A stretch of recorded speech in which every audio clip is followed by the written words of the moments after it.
होशिन के गुरुजी, सम्राट और गुरुजी का भोजन, ये टाइटल है।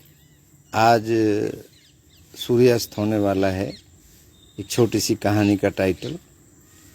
आज के दिन का अंत करते हैं इस छोटी सी कहानी के साथ। आप सभी की इच्छाओं को नमन करता हूँ। होशिन नाम का एक बहुत मशहूर संत हुआ, उनके गुरुजी की कहानी है। एक उसी देश में एक सम्राट था, राजा था। वो भी होशिन का जो गुरु था उसका शिष्य था। तो जो वहाँ पे नियम थे आश्रम के, वो ये थे कि सूर्य अस्त होने से पहले ही सबको भोजन करना होता था और उसके बाद में कोई भोजन नहीं करता था। लेकिन जो गुरुजी थे वो छुपा के कुछ लेके जाते थे और अपने कमरे में जाके रात को भोजन करते थे। ये बात धीरे धीरे करके चारों तरफ फैल गई और पता नहीं क्या क्या छुपा के ले जाते थे, मिठाई, मांस, मदरा, पता नहीं क्या क्या। तो उन्होंने एक इमेजन बनाई सभी शिष्यों ने, और ये बात धीरे धीरे करके सम्राट तक पहुंची। तो सम्राट ने भी कहा कि जो हमारे बनाए हुए नियम हैं, हमारे गुरुजी उनको तोड़ रहे हैं, तो भैया ये तो गलत हो रहा है, इससे तो खराब असर पड़ेगा हमारे देश के अंदर, हमारे नियम कायदे कानून टूट जाएंगे। वैसे सम्राट ने भी उनको गुरु मान रखा था। तो वो रोजाना अपना कुछ छुपा के ले जाते थे और अपना भोजन करते थे रात में। अब सम्राट को रुका नहीं गया। एक दिन उसने अपने वजीर को लिया और उसमें एक छेद किया गुरुजी की कुटिया में। तो उनका जो भिक्षा पात्र था वो उसमें जाके रखते थे और फिर खाते थे। ये सिलसिला चलता रहा। एक छेद किया तो दोनों उस छेद में से देखने लगे। गुरुजी आए और उन्होंने पीठ कर ली उस छेद की तरफ और अपने पात्र में रख के और फिर खाना शुरू कर दिया। बारिश आ गई। हम यहाँ पे देखिए बूंदें पड़ने लगी। तो हम अंदर चलते हैं। तो क्या हुआ कि गुरुजी भोजन कर रहे थे तो उन्होंने एकदम से जंप मारा। दोनों वजीर और राजा, सम्राट, और नंगी तलवारें लेके कूद पड़े गुरुजी के वहाँ पे। अब जब कूद पड़े तो एकदम गुरुजी ने वो छुपा लिया, अपना जो पात्र था जिसमें खाना रखा हुआ था, जिसमें वो खा रहे थे, भिक्षा पात्र जो था। तो वो सम्राट कहने लगा कि दिखाओ जी, आप तो इसमें पता नहीं क्या क्या खाते हो, क्या क्या छुपा के लाते हो। तो गुरुजी ने कहा ये मत देखिए, आप देखोगे तो परेशान हो जाओगे। उसने कहा नहीं नहीं, आप दिखाइए, आप सबसे अच्छा भोजन करते हो, सबसे अलग भोजन करते हो। तो गुरुजी ने कहा रहने दीजिए, जो मैं कर रहा हूँ ठीक कर रहा हूँ। लेकिन वो राजा, वो सम्राट नहीं माना और उसने गुरुजी के हाथ से वो कटोरा, जो भिक्षा पात्र था, वो छीन लिया। जैसे वो छीना तो उसमें देखा कि सड़ी गली जो सब्जियां थी, उनके डंठल थे उसमें। उन डंठलों को वो गुरुजी खाते थे। अब सम्राट को बड़ा आश्चर्य हुआ और बड़ा ही दुख भी हुआ कि हमारे गुरुजी ऐसा सला गड़ा भोजन करते हैं इन डंठलों को छुपा के। तो उसने उनको कहा गुरुजी को, तो गुरुजी ये तो आप कोई गलत काम नहीं कर रहे हैं, इसको छुपाने की क्या ज़रूरत है। तो गुरुजी ने इतना अच्छा उत्तर दिया कि बुरे काम को ही छिपाना थोड़ी होता है, अच्छे को भी छुपा करके करो। अगर आप बुरे काम को छुपाते हो और अच्छे को बताते हो तो इससे आपका अहंकार बढ़ता है। मैंने ये अच्छा काम कर दिया, मैंने वो अच्छा काम कर दिया। लेकिन जो आपसे बुरा काम हो जाता है उसको तो आप छुपा लेते हो। तो राजा को ये बात बिल्कुल ठीक लगी कि हाँ, बुरे कामों को तो लगभग हर व्यक्ति छुपाता है और अच्छे कामों का बखान करता है। और जब बखान करता है तो बखान के पीछे कहीं ना कहीं उसका अहंकार होता है। मैंने इतने लोगों को ये कर दिया, मैंने इतना घर बनवा दिए, मैंने इतना ब्रिज बनवा दिए। अब सरकारें भी करती हैं कि हमने देखो इतना काम कर दिया, उस पहली सरकार ने अच्छा काम नहीं किया, उसने ये घोटाला किया वगैरह वगैरह। तो बुरे कामों को दूसरे के को तो हम एक्सपोज करते हैं और अपने बुरे कामों को हम छुपाते हैं। अपने अच्छे कामों को हम दुनिया के सामने रखते हैं और बुरे कामों को हम अपनों को छुपा लेते हैं। तो ये जो चीज़ है ये अहंकार को जन्म देती है। गुरुजी ने उस सम्राट को समझाया, बताया, और गुरुजी ने कहा कि मैं अब इस आश्रम में नहीं रहूँगा, ये मेरी आखिरी रात है। तो सम्राट क्षमा मांगने लगा, गुरुजी ऐसा क्या हो गया? उसने कहा कि मैं किसी के भी नियम कायदे कानून में बंध के नहीं रहना चाहता। आपने नियम बना दिए तो फिर मैं गुरु किस चीज़ का हूँ, जब मैं आपको बदल ही नहीं सकता, आपकी धारणाओं को चेंज नहीं कर सकता। और गुरु तो इसलिए होते हैं कि वो लोगों को भलाई के लिए बदलें। तो आप गुरु मेरे को खाली वैसे ही मानते हो, लेकिन नियम तो आप लोगों ने बना रखे हैं।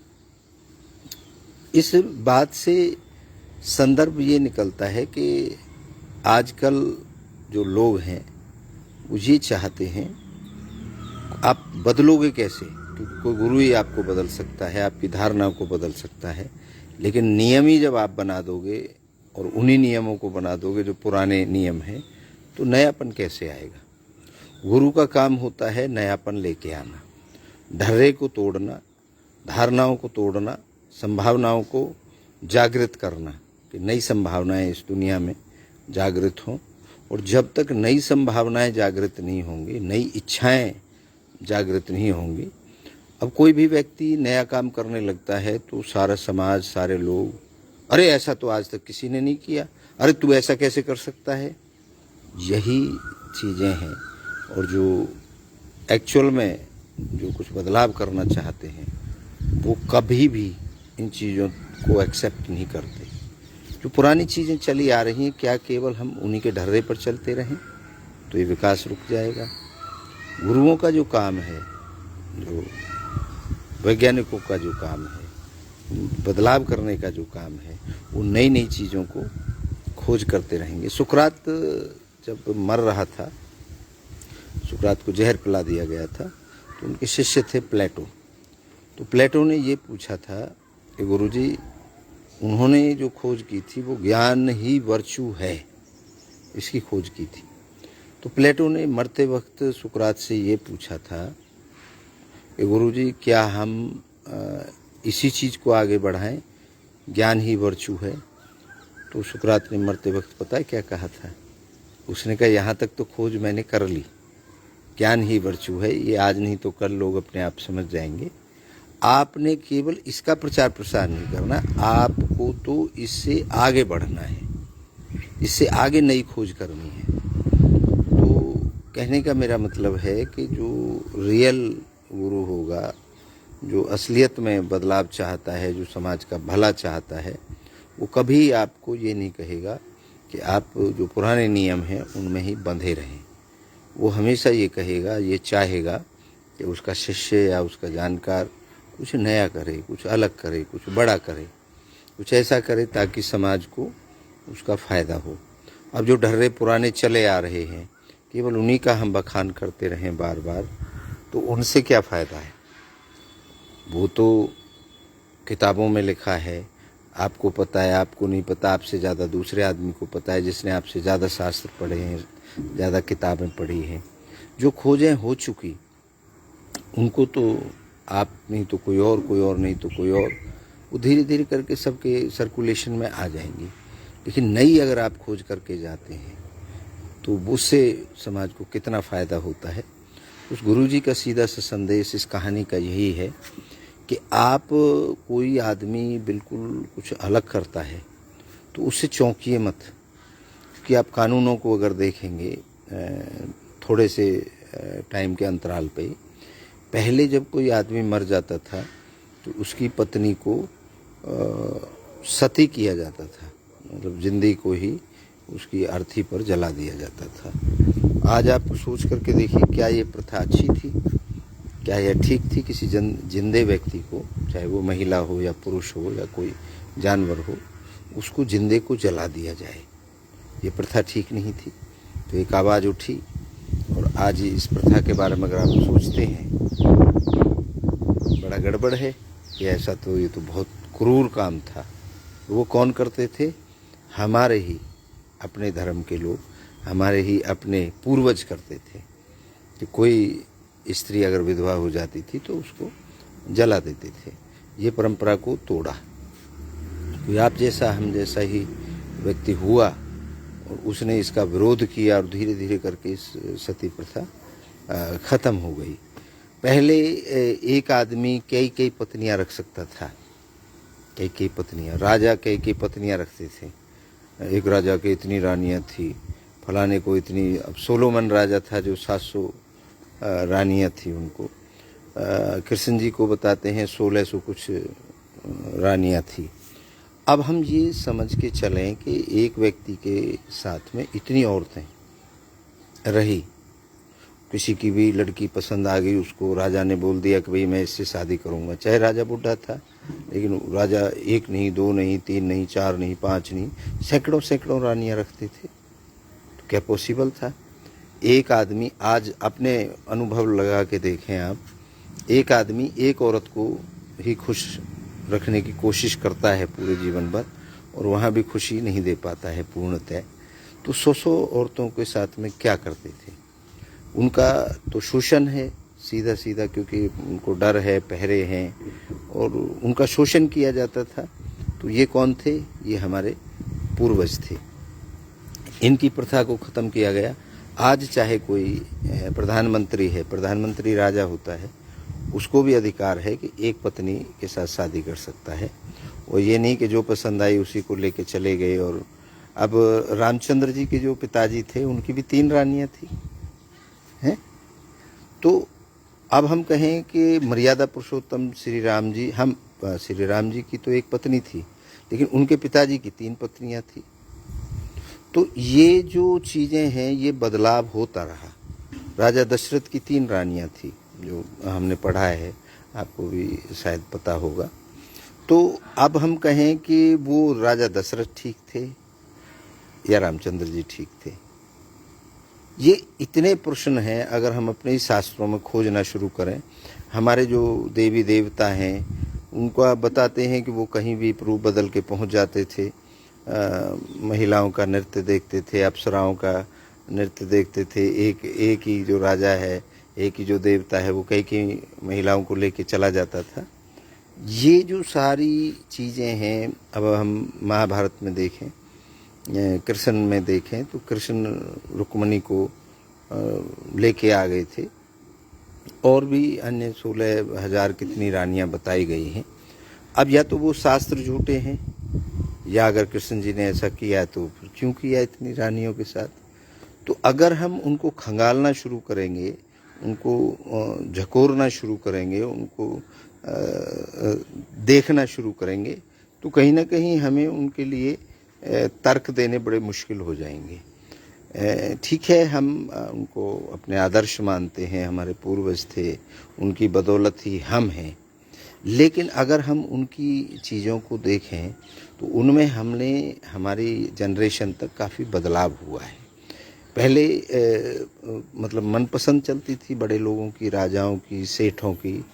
वो किसी भी औरतों को, मंडियां लगती थी, बाज़ार में बेचा जाता था। जो पैसे वाले लोग होते थे वो खरीद के लाते थे, वो उनको अपने यहाँ दासियां बना के रखते थे, रानियां बना के रखते थे, मतलब कुछ भी।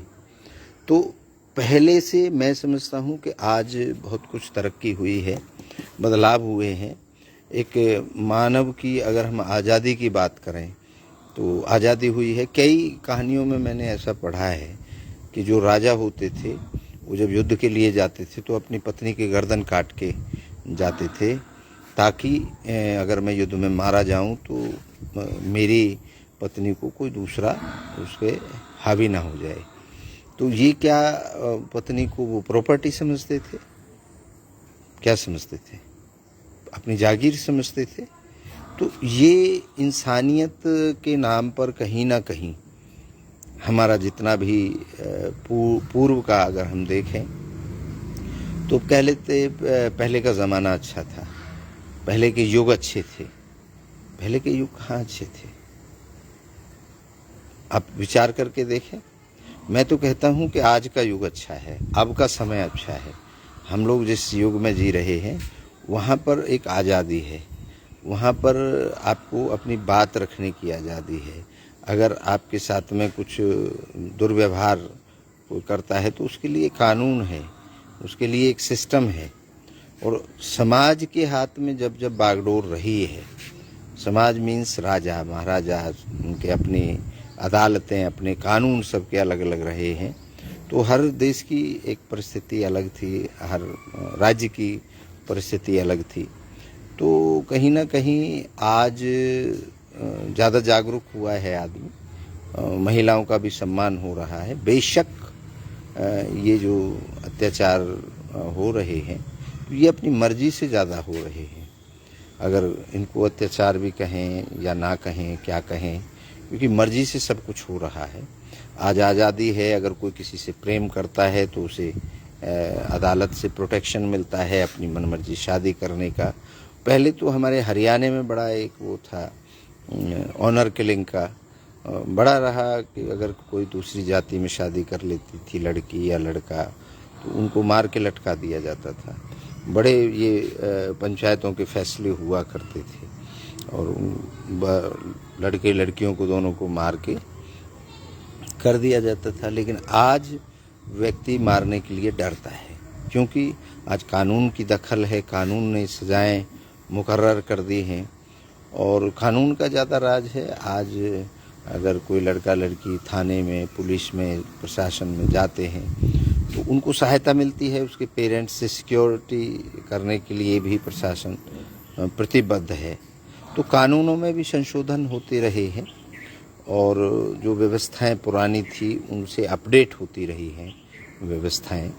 तो अगर कोई व्यक्ति कुछ अलग राह पर चलना चाहता है, अलग कुछ देना चाहता है, अलग कुछ करना चाहता है, तो ये हैरान होने की कोई बात नहीं है। अगर आज से हम अपने समय, जब हम बचपन में थे, जब हमसे अगर कोई कहता कि ऐसी मशीन आएगी जो खेतों को जोतेगी, या हम जब बहुत छोटे थे उससे पहले, क्योंकि बैलों से ही लीड होता था सारा खेती का काम, ट्रांसपोर्टेशन, इधर से उधर सामान को ले जाना, तो वो रथों से, बैलों से, गाड़ियों से, तो जानवर ही उसको लीड करता था। लेकिन अब इन 50 सालों के अंदर ही अगर हम देखें तो पूरी तरह से जानवरों को हटा दिया गया है और मशीनों ने उसकी जगह ले ली है। अगर उस समय भी अगर कोई ये कहता कि नहीं ऑटोमेटिक हो जाएगा, बटन दबाएंगे पानी निकल के बाहर आ जाएगा, तो कहते अरे ऐसा आज तक तो हुआ ही नहीं है, आज तक तो ऐसा किसी ने किया ही नहीं है, आज तक तो ऐसा हुआ ही नहीं। तो इस तरीके की जो बातें हैं, हम लोग जो जिस ढर्रे को लेकर के बैठे हैं, उन बातों को हमें छोड़ना चाहिए। और जैसे उस गुरुजी ने कहा, बहुत बढ़िया बात सम्राट को कही कि आज मैं छोड़ दूंगा ये आश्रम, क्योंकि यहाँ पर कुछ नया, भाई आप झूठ को छुपाते हो, झूठ को हर कोई छुपाता है, और मैं सच्ची चीज़ है, सच्ची को भी छुपा रहा हूँ, तो उसको क्रैक को तोड़ दो ना, कि छुपाना है तो झूठ को भी छुपाओ और सत्य को भी छुपाओ। फिर अगर आप सत्य को तो अहंकार के साथ कहोगे, दुनिया को बताओगे मैंने ऐसा कर दिया वैसा कर दिया, और झूठ को आप दबा के रखोगे। कितनी गहरी बात उस गुरुजी ने कही, और यही गहरी बात हमारे जीवन में भी है कि हमें अगर अपने अहंकार का नाश करना है तो हमें जो हम समाज के लिए करते हैं उनको हम बड़े बढ़ा चढ़ा के बोलते हैं, अरे मैंने ऐसा कर दिया, मैंने वैसा कर दिया, और जो कोई गलत काम हो जाता है उसको हम किसी को नहीं बताते, उसको हम कोशिश करते हैं छुपाने की, जबकि हमें बता देना चाहिए, गलत काम भी बता देना चाहिए। अब क्या है कि गलत काम हमने कोई कर दिया मान लो, और वो हमने दबा लिया, और पता चला कुछ समय के बाद वो बात उजागर होती है, तो फिर भी तो लोगों को पता चलता है। तो गलत और सही का मैं समझता हूँ कि हमें ये बहुत गहरा व्यक्ति इन बातों पे विचार कर सकता है, साधारण आदमी के तो बस की नहीं है। और हम भी आई थिंक कभी साधारण नहीं कहेंगे अपने आप को, क्योंकि हम भी सीख रहे हैं, हम भी धीरे धीरे करके चीज़ों को एडॉप्ट कर रहे हैं अपने जीवन में। ये अच्छा बुरा, ऊंच नीच और ये जो सारे भेद थे, अब हम कुछ समय पहले की अगर बात करें तो एक कहानी मुझे याद आ गई। एक राजा थे और वो अपने लोगों के साथ में अपने उसमें टहल रहे थे गार्डन के अंदर। उनके पैर में एक कांटा चुभ गया। अब कांटा चुभ गया, राजा को दर्द हुआ और खून निकल गया। खून निकल गया तो सारे राज्य में हाहाकार मच गया। तो राजा ने कहा, भाई ये तो गड़बड़ है, इनको सब को साफ करो।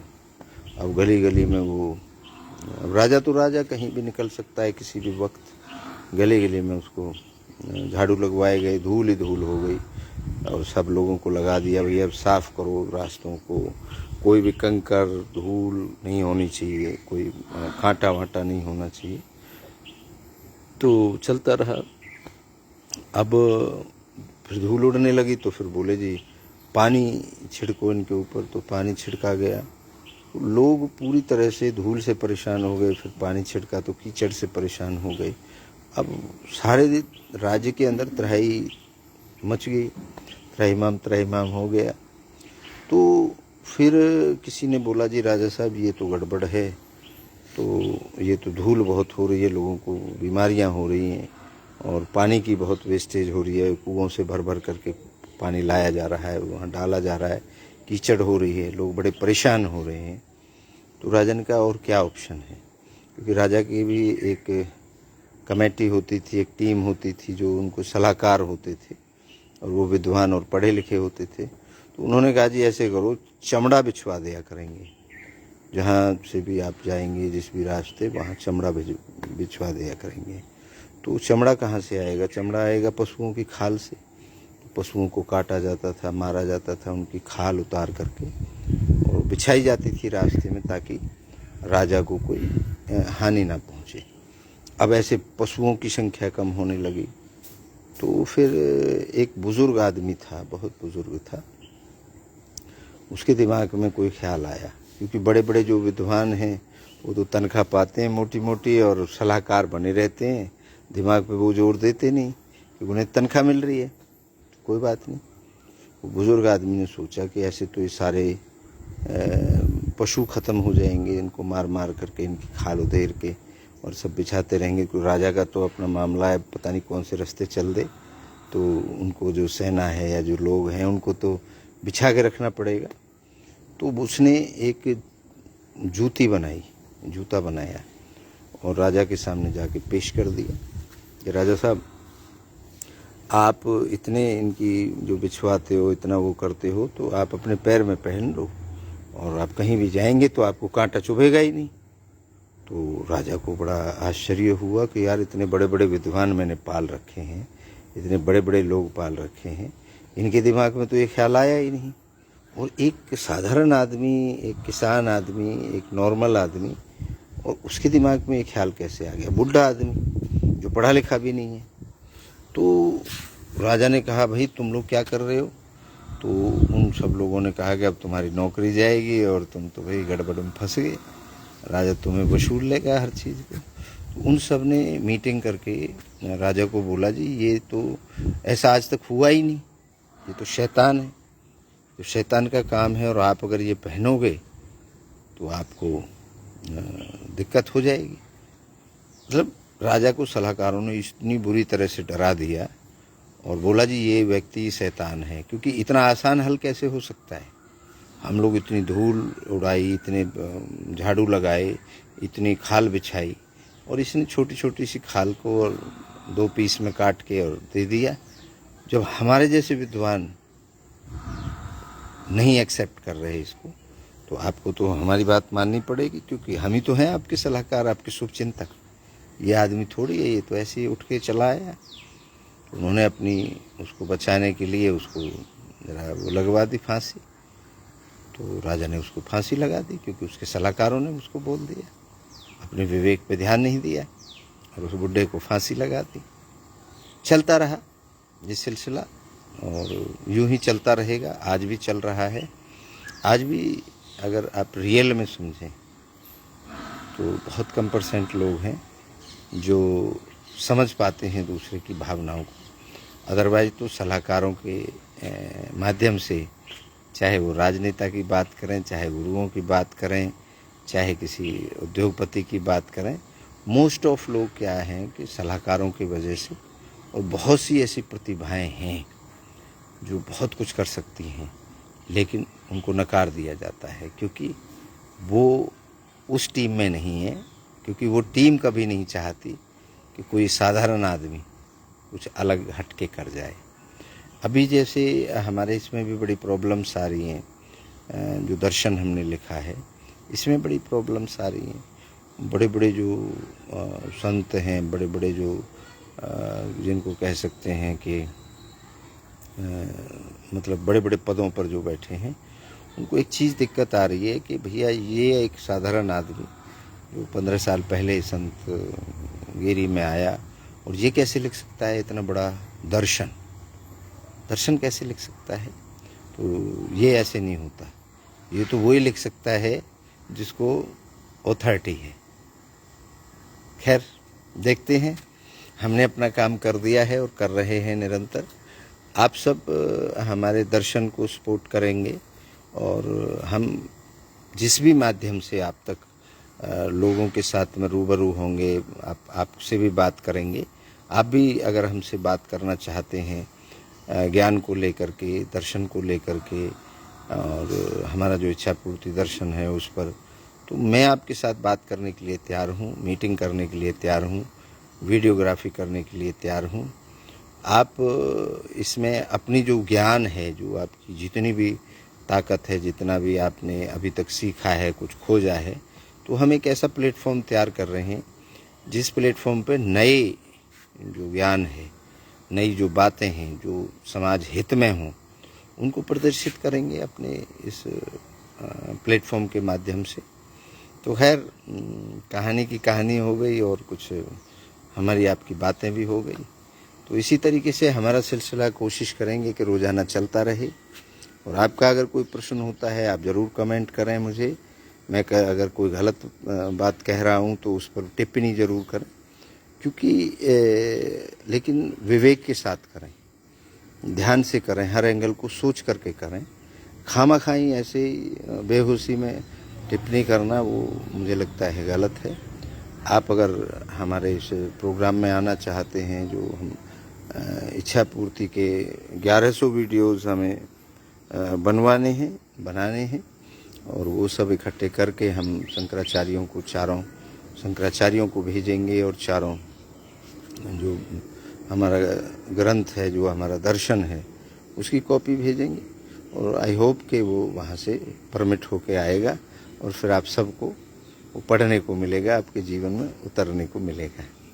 आप सभी की इच्छाओं को एक बार पुनः नमन करता हूँ। आप सबकी जय हो।